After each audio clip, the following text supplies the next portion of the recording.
Bonjour à tous et bienvenue dans ce Morning Bull Live. Nous sommes le 23 mai 2022 et puis vendredi on a passé à ça de la correctionnelle. À ça de la correctionnelle puisque le S&P 500 est rentré dans cette fameuse zone de bear market. Cette fameuse zone qu'on craignait et qu'on craint toujours. Rien n'est réglé évidemment, c'est pas que c'est terminé, mais en tous les cas on notera un joli reversal vendredi dernier. Il faut pas trop s'échauffer non plus, ça reste quand même situation extrêmement délicate. Et puis pour l'instant, rappelons quand même qu'à chaque fois qu'on a eu des rebonds ces dernières semaines, c'était plutôt ce qu'on appelle des dead cat bounce, c'est-à-dire que le rebond un jour maximum, puis après bam, on s'en reprend 3-4% dans la figure. Donc c'est un petit peu ce qu'on craint et c'est un petit peu ce qu'on risque d'avoir ces prochains jours, sachant qu'évidemment rien n'est réglé, mais en tous les cas, on a vu une vague d'achat en fin de semaine. Alors ça peut se justifier sur plusieurs raisons, hein. Le fait qu'en fin de semaine, les gens viennent clôturer les positions qui étaient tendanciellement baissières pour partir en week-end. Donc à suivre, voir ce qui va se passer un petit peu ce matin. Pour l'instant, les futurs sont bien orientés, mais on sait aussi que ça ne veut pas dire grand-chose et que tout peut tourner très vite dans ces fabuleux marchés que nous vivons en ce moment.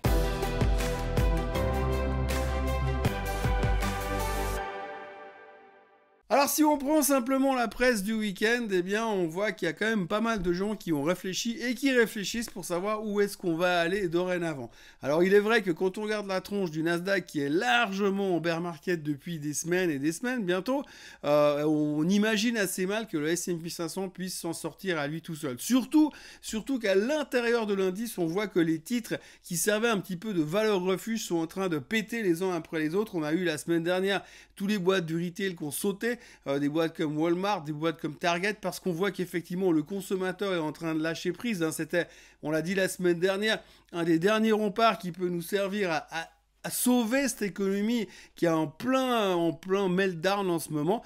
Donc il est vrai que l'on voit à l'intérieur des indices que finalement, eh bien, ces espèces de points où on pouvait trouver encore un peu de refuge sont en train de disparaître les uns après les autres, ce qui voudrait dire, enfin ce qui a tendance à vouloir nous mener dans une direction forcément baissière. Donc par rapport à tout ça, si vous regardez un petit peu les avis aujourd'hui, on a plutôt l'impression qu'effectivement on est plutôt dans une phase de vendre sur force plutôt que d'acheter sur faiblesse. On a un petit peu oublié ce concept du buy the dip depuis quelques temps, on l'a vu et répété, mais c'est vrai qu'aujourd'hui on a vraiment le sentiment que les gens sont en train de se positionner gentiment pour accepter cette phase de bear market. Alors la problématique du bear market, c'est qu'on sait que ça dure moins longtemps que les bull market, ça c'est la bonne nouvelle. La problématique, c'est qu'on ne sait pas à combien de temps ça va durer, ça c'est le gros mystère total. Je l'ai déjà dit dans ces émissions, on sait qu'en moyenne un bear market c'est 289 jours pour être précis, mais forcément quand on a les bear markets qui ont duré 16 jours durant la crise de mars 2020, on peut se dire que ça casse un petit peu la moyenne, mais en gros ce qu'il faut retenir c'est que plus ou moins du moment où on rentre dans un bear market, il faut s'attendre à 11 mois de période très compliquée. Donc ça, on est un petit peu en train de le pricer. Et ce qu'on est en train de chercher aujourd'hui, d'essayer de trouver finalement, c'est quels sont les points d'inflexion, les moments, à quel moment on pourra commencer à se dire tiens, peut-être que là, il y a un truc qui est en train de se passer et qu'on va pouvoir commencer à reconstruire. À quel moment est ce qu'on appelle le fond ou le bottom en anglais sur les marchés. Et c'est vrai que pour l'instant, eh bien, quand on regarde un petit peu les sentiments des uns et des autres, quand on regarde un petit peu la moyenne des phases de bear market, eh bien, on sait qu'on devrait se trouver avec un point bas maximum. Ce qui ne veut jamais rien dire parce que c'est pas une science exacte, mais en gros un point bas maximum à 3000 sur le S&P 500, ça c'est vraiment les côtés extrêmes.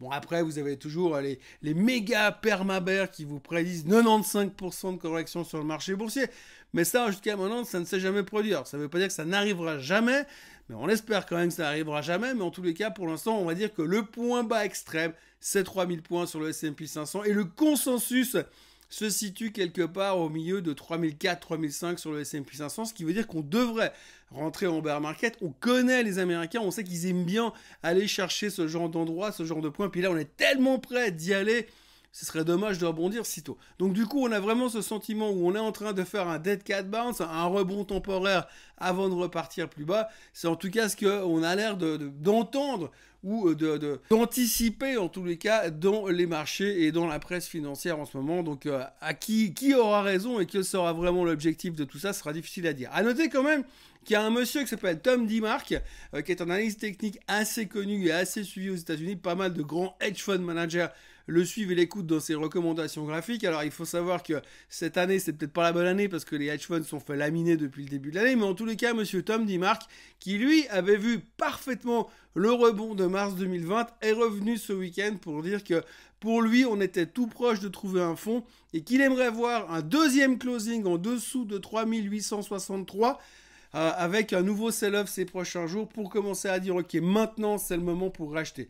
Alors on verra s'il a raison. En tout cas, il aimerait voir encore une baisse en direction des 3863 et à partir de là, il va jouer un rebond assez massif de 16% en direction des 4000 et des poussières, 4400. Donc il faudra surveiller ces points intéressants. Pour l'instant, il était relativement juste. Effectivement, à un moment donné, on n'est pas juste tout le temps, mais c'est assez intéressant parce que lui, il a au moins l'avantage de mettre des prix, des points précis et des targets objectifs sur ses recommandations. Donc, affaire à suivre. Et globalement, ce qu'il faut reconnaître aujourd'hui, c'est que la plupart des intervenants s'attendent à un nouveau sell-off et s'attendent à une entrée du bear market, dans un bear market de la part du S&P 500. Donc voilà où on en est aujourd'hui. On a un début de semaine qui est relativement bien disposé. On ne sait pas trop pourquoi. On va continuer à avoir pas mal de publications cette semaine, moins intéressantes que d'habitude, mais néanmoins qui peuvent être volatiles. On aura en l'occurrence le cas de Zoom ce soir qui publiera After Close. Et puis on aura surtout à retenir Nvidia qui publiera en milieu de semaine, mercredi soir, sauf erreur. Alors Nvidia, c'est intéressant à observer parce que si on regarde le graphique d'Nvidia qu'on voit à l'écran à l'instant, Nvidia s'est fait littéralement massacrer ces derniers mois depuis mi-novembre jusqu'à aujourd'hui. Elle a perdu 50% de sa valeur. Pourtant, le dernier trimestre, les chiffres étaient très bons. Et pourtant, tout le monde s'attend à des relativement bons chiffres à l'avenir et une performance intéressante de la société. Mais il y a une espèce de mauvaise presse en ce moment qui continue à peser sur Nvidia. Et il faudra voir un petit peu comment les résultats vont être interprétés mercredi soir. Donc ça, c'est vraiment des points d'inflexion relativement importants. C'est pas le fait que Nvidia va changer la face du monde en ce moment parce que la techno est tellement has-been pour le moment que c'est pas là-dessus que les choses vont changer.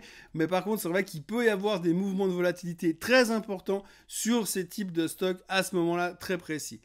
Maintenant, quid de la suite? Eh bien, la suite reste extrêmement mystérieuse pour l'instant. On a l'impression qu'on sait effectivement qu'on va rentrer en récession. En tout cas, c'est ce qu'on est en train d'anticiper. On sait qu'on va devoir faire très attention aux chiffres de l'inflation. On sait que finalement, le consommateur est en train de nous lâcher. Qu'en parallèle, vous avez encore les matières premières qui tiennent encore relativement bien. Le pétrole est toujours au-dessus des 110. Le blé est toujours quasiment au plus haut de tous les temps, même si on commence à voir à droite à gauche des commentaires comme quoi on est peut-être un petit peu suracheté sur le blé pour le moment. Mais voilà, on reste quand même très très inquiet et très très tendu dans ce marché, même si de nouveau ce matin ça a l'air relativement bien disposé.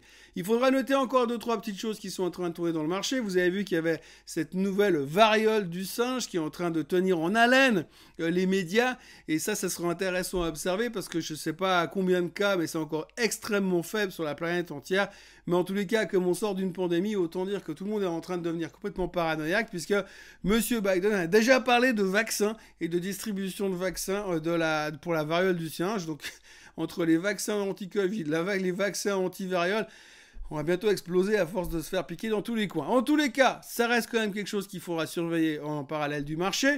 On pourra noter aussi qu'il y a des rumeurs dans le marché que Broadcom va racheter VMware. Alors on ne sait pas combien, on ne sait pas quand, mais en tous les cas, vu comme c'est écrit dans les médias ce matin, ça devrait sortir dans pas longtemps. Pour l'instant, il n'y a pas encore d'indication de prix, on n'en sait pas plus, mais vraiment c'est vraiment du early cycle apparemment. Takeover de Broadcom sur VMware à confirmer ces prochains temps. C'est une rumeur qui circule déjà sur les grands médias type CNBC, donc c'est pas une monstre surprise. Mais en tout cas, pour l'instant, les indications pré-opening de VMware, il n'y en a pas. Elle est flat par rapport à vendredi soir, mais il pourrait se passer des trucs de ce côté-là. On va parler aussi de monsieur Elon Musk, parce que comme d'habitude, on a cette fameuse rubrique Elon Musk. Alors, monsieur Musk est en train d'essayer de se dépatouiller de son histoire d'hôtesse de l'air et qui lui colle au basket depuis quelques jours. Et ça ne paraît pas très très simple à faire. Évidemment, comme d'habitude, même si l'histoire est semble-t-il réglée depuis quand même pas mal d'années, puisqu'on parle d'un truc qui date de 2016, mais c'est clair qu'au niveau de l'image, ça pose un petit peu problème. Alors on ne sait pas si c'est à cause de ça ou c'est dans la foulée parce que les gens ont un peu l'impression qu'il est en train de partir dans tous les sens et que finalement il s'occupe plus vraiment de sa boîte de base et ça crée des tensions par rapport à ça. Si vous regardez Tesla, c'est quand même fait littéralement massacrer ces derniers temps, on en parle peu, je veux dire, mais elle a quand même perdu 40% depuis le moment où Elon Musk a décidé de racheter Twitter. 40% de baisse.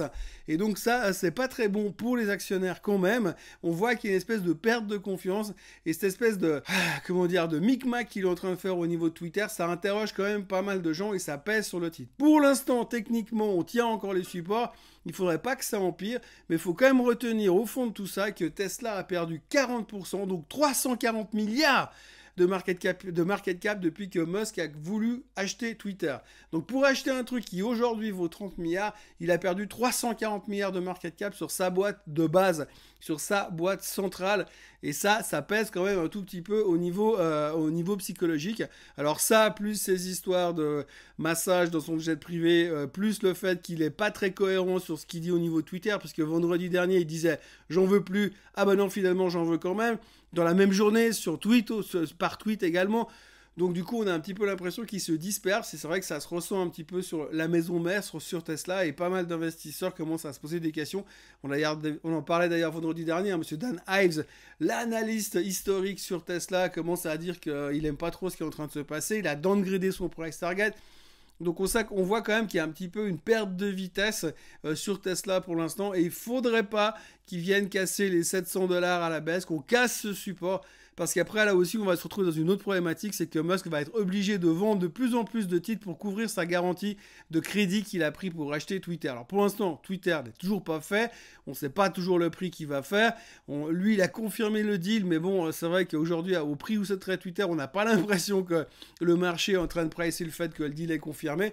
Donc beaucoup d'interrogations et ça pèse quand même sur l'ensemble de la sphère Musk. Au passage, notons quand même que Starlink, ces histoires de satellites fonctionnent quand même pas mal puisqu'il est en train de lever encore 1,7 milliard de plus de financement pour Starlink. Donc ça continue à aller relativement bien du côté private equity en tous les cas. Mais pour le reste, on a un déficit d'image et une problématique qui est en train de se développer de plus en plus sur Elon Musk. Et puis c'est vrai que ces histoires de cul, ça l'a pas forcément aidé à faire briller un peu plus loin son étoile. Voilà, donc on a une nouvelle semaine qui commence plutôt positive. Il n'y a effectivement pas des grandes nouvelles. On aura donc encore pas mal de publications trimestrielles comme je l'ai dit.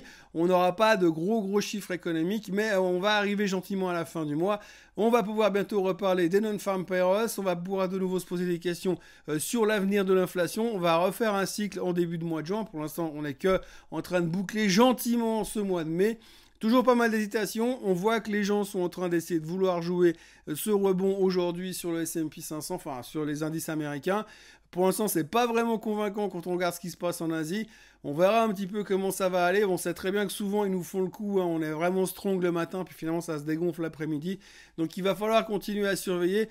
On va dire que l'avis global est pour une suite de la baisse, une suite du sell-off majeur sur les indices boursiers, un re-rating, j'ai envie de dire, de tout ça, et un pricing finalement de cette éventuelle récession pour aller chercher encore 10-11% plus bas sur le S&P, 10-12% plus bas sur le S&P 500, pour qu'on commence quelque part peut-être à rappeler qu'on est en train de toucher un bottom, toucher un fond. Certains analystes disent à quel moment on va trouver ce bottom. Eh bien, il faudra aussi regarder à quel moment on aura vraiment 2 jours ou 3 jours de vraiment qu'on appelle des grosses journées d'achat. Ce sera un des signaux comme quoi peut-être on est en train de dessiner un bottom. On a vu qu'il y avait déjà des fonds qui avaient capoté, donc c'était aussi une bonne nouvelle, ça nettoie le marché. On voit qu'on doit encore avoir plus de ventes sur le marché pour avoir peut-être une dernière phase de panique. On aimerait bien voir la vol au-dessus des 40%, ou en tout cas à 40% pour dire qu'on est en train de construire une exagération. Mais pour l'instant, on n'y est pas encore et on voit qu'on est encore dans cette zone d'hésitation et de construction. Et c'est ça qu'il faudra déterminer ces prochaines semaines. Voilà, je vous remercie d'avoir été là ce matin encore une fois. N'oubliez pas de vous abonner à la chaîne Suisse Côte francophone. N'oubliez pas non plus de liker cette vidéo. Et puis vous trouverez également un lien en dessous. J'ai été interviewé ce week-end sur la chaîne Draw My Economy sur YouTube. En France, donc n'hésitez pas à aller voir l'interview chez François Xavier. Et puis moi, pour ça, mis à part ça, je vous retrouve demain matin à la même heure et au même endroit pour voir un petit peu comment on a digéré ce premier jour trading de la semaine. Très bonne journée à tous. Bye bye.